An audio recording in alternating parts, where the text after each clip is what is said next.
Class 12 business studies chapter था fixed and the working capital, स्थायी और कार्यशील पूंजी, पार्ट नंबर 1 हम स्टार्ट करने जा रहे हैं। सबसे पहले फिक्स्ड कैपिटल क्या होता है? स्थायी पूंजी जिसको हम कहते हैं। स्थायी पूंजी मतलब बहुत लंबे समय तक स्थायी संपत्तियों को क्रय करने के लिए जिसका प्रयोग किया जाता है, फिक्स एसेट्स को परचेज करने के लिए जिसका प्रयोग किया जाता है उसको फिक्स कैपिटल कहा जाता है। जैसे होगी land, building, plant, machinery, furniture, patents इत्यादि। इनका प्रयोग बहुत लंबे समय तक जो है वो किया जाता है। इससे बहुत लंबे समय तक हमारे को आय होती रहती है। मशीनों को बदलने के लिए, उनका विस्तार करने के लिए, भवन में वृद्धि करने के लिए, कच्चे माल की जो मिनिमम लिमिट है उसको बढ़ाने के लिए जो धन रखा जाता है उसे फिक्स कैपिटल कहा जाता है। फिक्स कैपिटल को ब्लॉक्ड कैपिटल भी कहा जाता है क्योंकि इसमें जो पूंजी होती है बहुत लंबे समय तक ब्लॉक हो जाती है। डेफिनेशन इसमें हमारे को दी गई फिनय एंड मिलर के अनुसार। स्थायी संपत्तियां व्यवसाय के संचालन होता है व्यवसाय को चलाने में प्रयुक्त मतलब प्रयोग की हुई अपेक्षाकृत स्थायी प्रकृति की, मतलब ये स्थायी नेचर की होती हैं, बहुत लंबे समय तक चलती हैं। स्थायी प्रकृति की संपत्तियां होती हैं जो कि विक्रय के लिए नहीं होती, जिसको बेचा नहीं जाता। According to the Finney and the Miller, fixed assets are the assets of the relatively permanent nature. Relatively means in comparison to the current assets. They are permanent in nature, used in the operation of the business and is not intended for the sale. Our intention is not to sell them but to use for the longer duration. तो स्थायी पूंजी के लक्षण क्या है? Features of the fixed capital. पहला, इसका प्रयोग दीर्घकालीन आवश्यकता की पूर्ति के लिए होता है। It's used to satisfy the long term requirement of the business. बहुत लंबे समय तक दीर्घकालीन आवश्यकता को पूरा करने के लिए फिक्स्ड कैपिटल का प्रयोग होता है। सेकंड है, इसे जब चाहे व्यापार से हम नहीं निकाल सकते। Can't be taken out of the business any time.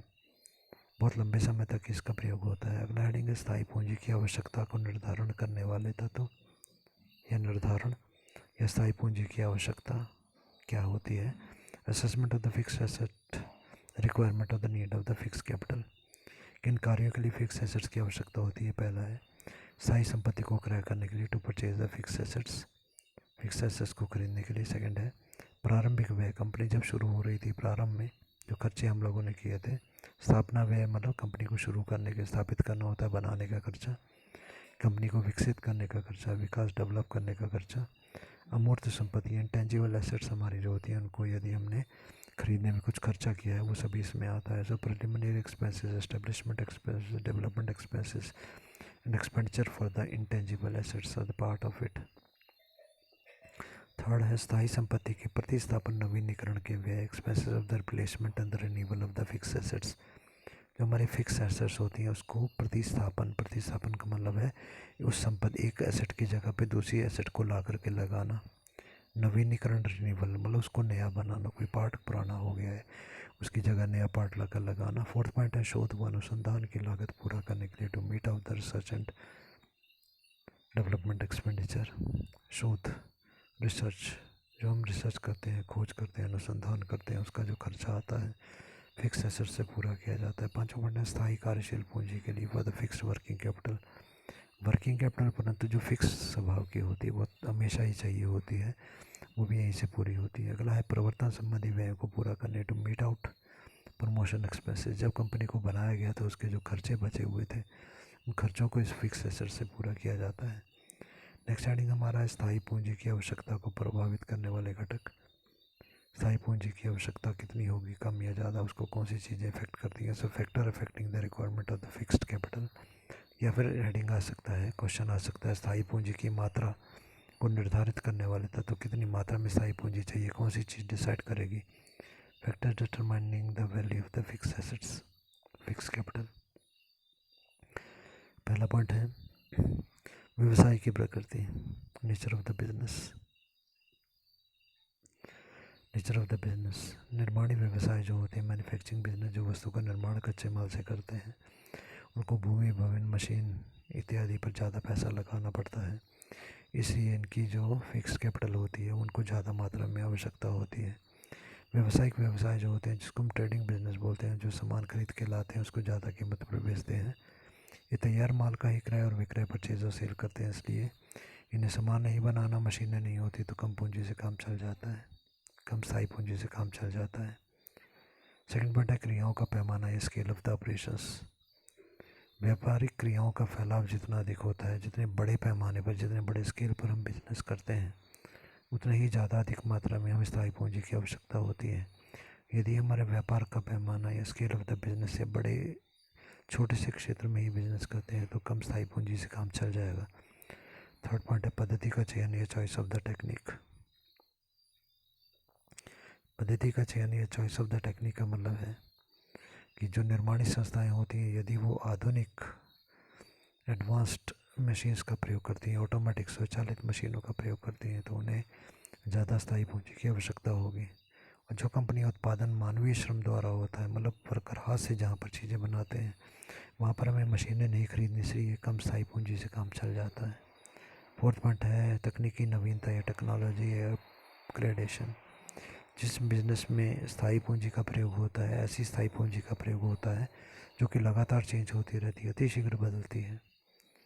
जिस एग्जांपल के लिए कंप्यूटर, यदि हमारी कंप्यूटर का हम कोई बिज़नेस करते हैं तो कंप्यूटर टेक्नोलॉजी लगातार परिवर्तित होती है, तो हमारे को ज़्यादा स्थायी पूंजी चाहिए। अगला है विकास की संभावना, ग्रोथ प्रोस्पेक्टस। यदि कंपनी इसके विकास की संभावना नहीं होती है, कोई फ्यूचर में विकास की संभावना नहीं है, तो भविष्य में अतिरिक्त पूंजी की आवश्यकता भी नहीं होगी। और अगर हमारी कंपनी ऐसी है जिसमें कि विकास डेवलपमेंट की बहुत ज़्यादा पॉसिबिलिटीज़ है फ्यूचर में, तो हमारे को एक्स्ट्रा जो है फिक्स कैपिटल चाहिए होगी। ये पहले ही हमारे को सोच लेना है, चुनाव कर लेना है कि कौन से सोर्स से उस टाइम पर हमारे को पैसा आएगा, स्रोत से हमारे को पैसा आवश्यकता पड़ने पर हम किस सोर्स से अतिशीघ्र जो है पूंजी प्राप्त कर पाएंगे। 6 पॉइंट है विविधीकरण या डाइवर्सिफिकेशन। यदि एक स्थान पर अनेकों उत्पादों का व्यवसाय हमारे को करना है, बहुत सारी चीज़ें हमारे को बनानी है, यदि व्यवसाय विविधीकरण की नीति को अपनाए, विविधीकरण मतलब बहुत सारी टाइप की वस्तुएं बनाना, तो निश्चित तौर पर हमारे को ज़्यादा पूंजी की आवश्यकता होती है। जैसे कपड़ा निर्माता जो है, कपड़े बनाने वाली जो फैक्ट्री है, यदि वो कागज़ का निर्माण भी शुरू कर देती है तो उन्हें अलग से फिर एक फैक्ट्री लगानी होगी कागज़ का काम करने के लिए, जिसकी लैंड, बिल्डिंग, प्लांट, मशीनरी वगैरह अलग से लगानी होंगी और भारी विनियोग इसमें करना होगा, लार्ज इन्वेस्टमेंट करनी होगी, पैसा भी काफ़ी चाहिए। 7 पॉइंट हमारा है वित्त व्यवस्था विकल्प या फाइनेंसिंग अल्टरनेटिव। स्थायी संपत्तियाँ जो होती है उसके लिए दीर्घकालीन पूंजी स्रोतों की आवश्यकता होती है। फिक्स्ड कैपिटल के लिए, फिक्स्ड एसेट्स के लिए फिक्स्ड कैपिटल की आवश्यकता होती है। जैसे इक्विटी शेयर कैपिटल से पैसा आ सकता है, प्रेफरेंस शेयर कैपिटल से पैसा आ सकता है, डिबेंचर इशू करके भी पैसा इकट्ठा कर सकते हैं। इसके लिए एक और तरीका हो सकता है लीजिंग, पट्टेदारी। स्थायी संपत्तियाँ यदि हम क्रय करने की जगह पे उनको पट्टे या लीज पर ले लेते हैं तो कम खर्चे में ही हम संपत्ति का प्रयोग कर सकते हैं। 8वां पॉइंट है सहकायता का स्तर, लेवल ऑफ द कोलैबोरेशन। व्यवसाय संचालन के लिए अनेक संगठनों की मदद ली जा सकती है। बिजनेस को चलाने के लिए हम बाकी बहुत सारी कंपनियों की हेल्प ले सकते हैं। जैसे एग्जांपल के लिए बैंक जो है अपने सर्विसेज प्रोवाइड करने के लिए, सेवाएं देने के लिए किसी और कंपनी का जो एटीएम है होता है उसी का प्रयोग कर लेता है, उसी को बोलते हैं कि आप अपना एटीएम का प्रयोग करने की हमारे को अनुमति दे दो। उसके बदले में जो बैंक होता है उसे उस एटीएम का किराया पे करना पड़ेगा। तो इसका लाभ ये हो जाता है कि हमारे को एटीएम मिल जाता है, हम ग्राहकों को एटीएम की सुविधा दे पाते हैं थोड़ा सा किराया देकर, और नई एटीएम में हमारे को विनियोग भी नहीं करना पड़ता। 9वां पॉइंट है प्रारंभिक व्यय अधिक, मोर प्रिलिमिनरी एक्सपेंसेस। यदि कंपनी की स्थापना के समय ही प्रारंभिक व्यय जैसे कि वैधानिक व्यय, लीगल एक्सपेंसेस, पेटेंट, प्रवर्तकों का पारिश्रमिक, रेमरेशन ऑफ द प्रमोटर्स इत्यादि पर बहुत ज़्यादा खर्चा हो गया था तो भी हमारे को फिक्स कैपिटल ज़्यादा चाहिए। अगला पॉइंट है जटिल उत्पादन प्रक्रिया, complex process of the production. यदि उत्पादन की प्रक्रिया बहुत जटिल, कॉम्प्लिकेटेड, बहुत मुश्किल है, तब हमारे को उत्पादन के लिए आधुनिक मॉडर्न स्वचालित ऑटोमेटिक मशीन्स की आवश्यकता होगी। ऐसे उत्पादन करने के लिए ज़्यादा स्थायी पूंजी की भी आवश्यकता होगी। यदि हमारी उत्पादन करने की प्रक्रिया या प्रोसेस काफ़ी आसान है, पुरानी मशीनों से ही काम चल जाता है, तो कम स्थायी पूंजी की आवश्यकता होगी। 11वां पॉइंट हमारा है संपत्तियों का अधिमूल्यन या over valuation of the assets. यदि हमारे जो प्रमोटर्स थे या प्रवर्तक थे उन्होंने संपत्तियों को कंपनी की ऊंचे मूल्य पर दिया या ट्रांसफ़र किया, ज़्यादा रेट पर हमारे को एसेट्स दिए, या फिर ऊंचे मूल्य पर ये एसेट्स हम लोगों ने खरीदे थे, तो हमें ज़्यादा पैसा देना पड़ेगा। इसका मतलब अधिक स्थायी पूंजी की आवश्यकता हमारे को होगी। 12वां पॉइंट हमारा है प्रवर्तकों या प्रबंधकों का दृष्टिकोण, एटीट्यूड ऑफ द मैनेजमेंट।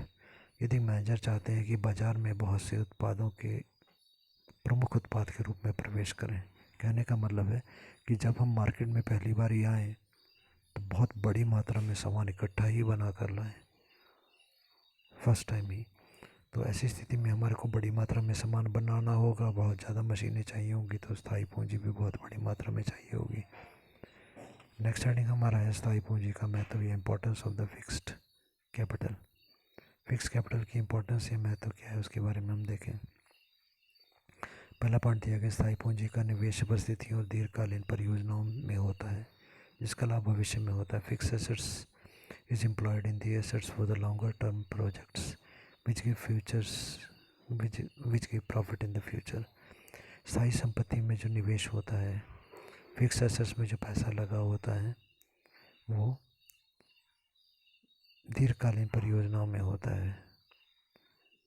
ठीक है, दीर्घकालीन परियोजना में बहुत लंबे समय टाइम के जो प्रोजेक्ट होते हैं उसमें होता है। और लंबे टाइम के प्रोजेक्ट का मतलब है कि इसके द्वारा बहुत लंबे टाइम के बाद ही हमारे को पैसा जो है वो प्रॉफिट जो है प्राप्त होगा। सेकंड है, स्थायी पूंजी में निवेश से व्यवसाय की भावी अर्जन क्षमता में वृद्धि होती है। By investment in the fix assets the earning capacity of the business is enhance in the future. यदि आज हमने फिक्स एसेट्स में पैसा लगाया तो भविष्य में हमारी लाभ कमाने की क्षमता जो है वो बढ़ जाती है। थर्ड पॉइंट है, स्थायी पूंजी में विनियोग से संस्था में प्रतियोगी क्षमता का निर्माण होता है। By investment in the fix assets of the firm it's competitive capacity increases.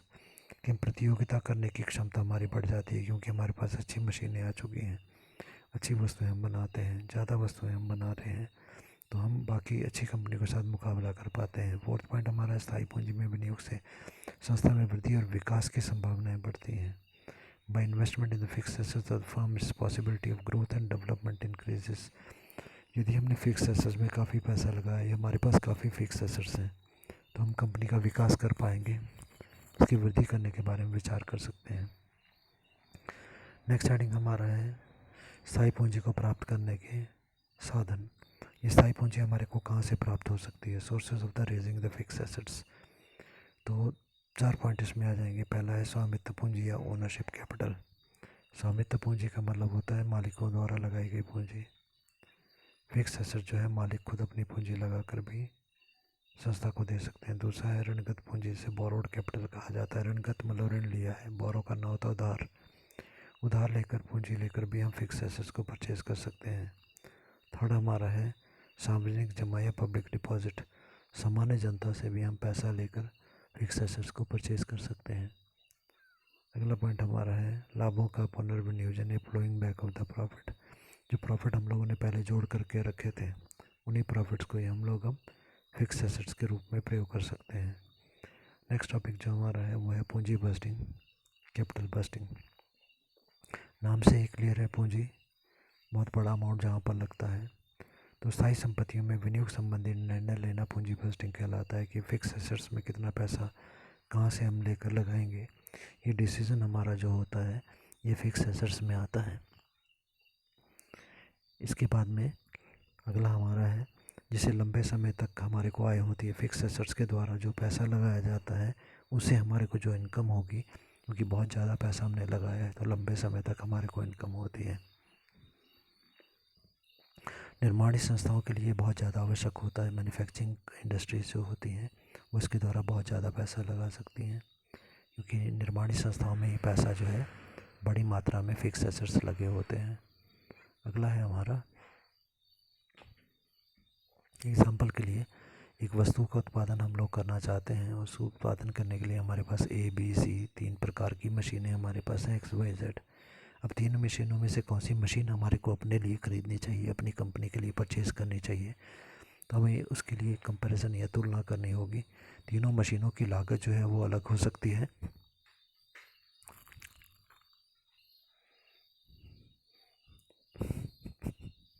तीनों मशीनों की उत्पादन करने की क्षमता भी अलग हो सकती है। तीनों मशीनों के लाभ कमाने की क्षमता भी अलग अलग हो सकती है। तीनों की आयु भी अलग अलग हो सकती है। कोई मशीन ज़्यादा लंबे समय तक काम करेगी, दूसरी मशीन कम समय तक काम करेगी। तो पूंजी व्यय का निर्णय बी से कहा जाता है, कैपिटल एक्सपेंडिचर डिसीजन बी से कहा जाता है कैपिटल बस्टिंग को ही। ये निर्णय बहुत ज़्यादा जोखिमपूर्ण होता है, क्योंकि एक बार यदि इसमें पैसा लगा दिया जाता है तो फिर इसको बहुत लंबे समय तक इसका प्रभाव रहता है, इसे चेंज नहीं किया जा सकता। ये निर्णय ज़्यादा जोखिमपूर्ण होता है। इसे भावी कई वर्षों तक अनुमान हमारे को पहले लगाना पड़ता है, तभी हम उसके बारे में इतना बड़ा पैसा इन्वेस्ट करने या विनियोग करने के बारे में विचार करते हैं। यदि ये निर्णय हमारा गलत हो जाता है तो इससे बहुत ज़्यादा हानि हमारे को होती है। एक बार जब ये निर्णय ले लिया जाता है या पैसा एक बार इन्वेस्ट कर दिया जाता है तो इसमें परिवर्तन की संभावना बहुत कठिन होती है। इसकी डेफिनेशन जो है रिचर्ड्स एवं ग्रीनला के अनुसार दी गई है। पूंजी बस्टिंग का अभिप्राय साधारणतः ऐसे विनियोग से है, विनियोग मतलब पैसा लगाना, ऐसा पैसा इन्वेस्ट करना जिससे कि लंबे समय तक हमारे को आय जो है वो प्राप्त होती रहेगी। According to Richards and Greenlaw, the capital busting generally refers to acquiring. Acquiring is to get. Acquiring inputs मतलब लाभ with a long run returns. बहुत लंबे समय तक इससे हमारे को रिटर्न्स मतलब आय की प्राप्ति होती रहेगी।